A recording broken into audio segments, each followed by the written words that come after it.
All right, since it's the wee hours of the morning, let us be the first to wish you a happy St. Patrick's Day as we bring you our favorite story of the day. And on this holiday, when everyone is a little Irish, we're gonna get a lesson in how to make Irish soda bread from one of New York's favorite bakers. It is a St. Patty's Day edition of Insomniac Kitchen.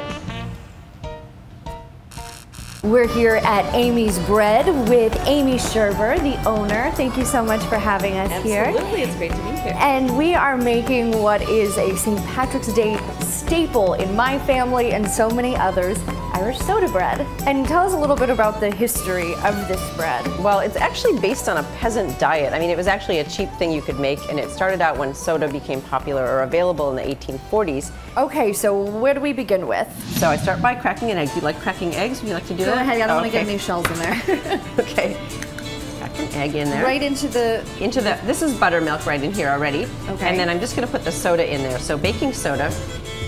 So I just whisk it together, and then it'll just sort of bubble up on the side while I make the rest of the recipe, and I'll add it at the end.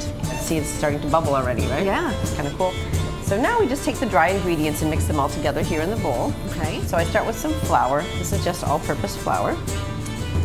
And then we have sugar. Would you like to add some sugar? Sure. Just a little. See, it's not super sweet. It's very moderate. This is a little bit of kosher salt. Okay. So you have that balance of flavor. And then we have baking powder in our recipe as well. And finally, caraway. The caraways. Put the caraway seeds in. Those are nice. Adds a lot of flavor to it. And then I'll just mix this up with fingers to make sure it's all mixed together. We have about 50 grams of butter. It's really quite small also, but it just gives a tenderness that we like. So next, if you want to add the raisins, okay, dump those in there. And now we just add in our liquid. So you can pour that in over the top. Just mix it. I want to just mix it till it comes together.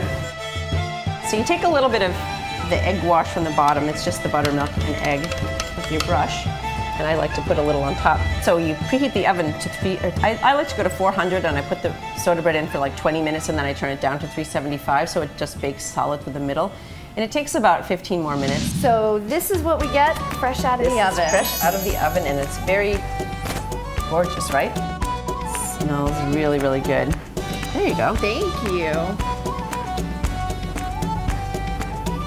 It's really good. Oh, thank you. Yeah, I love it. I love it warm from the oven, with a little bit of butter. Well, happy St. Patrick's Day. Yes, thank you. Happy St. Patrick's Day to you too. All right, There it so is. here it is. This is what we have been waiting for all morning. Now, normally they traditionally cut it in a cross, and they would say that it kept the devil out. But at Amy's Bread, she puts 5 lines in it, and it just kind of helps it with the cooking process. Oh, that looks really good. Yeah, and I know you like you. it with butter. You better believe it. I think it's so good that you can eat it without. It just makes it the butter. even that much better. Much better. My mom makes this every year for St. Awesome. Patrick's Day. People missed it at the top of the hour. You said you're a quarter Irish. I am a quarter Irish, so Good for this you, is something Marci. that's not usually my favorite of the treats for St. Patrick's Day, but this Amy's Bread version is really good. It's actually from, what do you think? Awesome. So good. So the recipe came from one of Amy's friends and co-workers who called her grandmother in Ireland and got the authentic recipe. So this is the real deal, and they also make it in wheat as well. So. And our Irish coffee to boot.